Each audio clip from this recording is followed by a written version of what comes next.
sempre achei difícil entender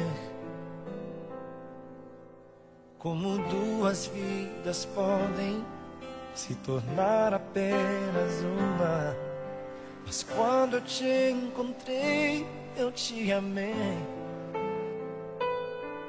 e um milagre aconteceu. E então eu entendi que Deus tem sempre um plano para nós.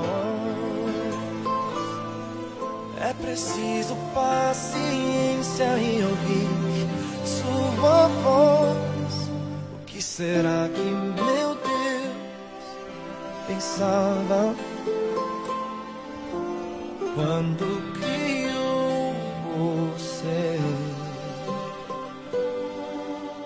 Acho que ele estava pensando em mim, porque me deu mais do que sonhei.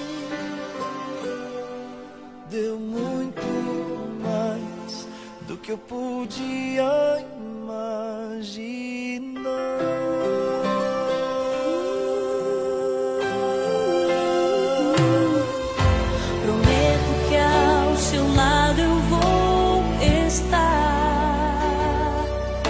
Nas horas mais difíceis, eu contigo vou chorar.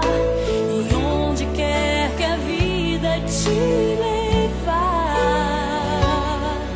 o meu coração vai junto, para sempre vou te amar.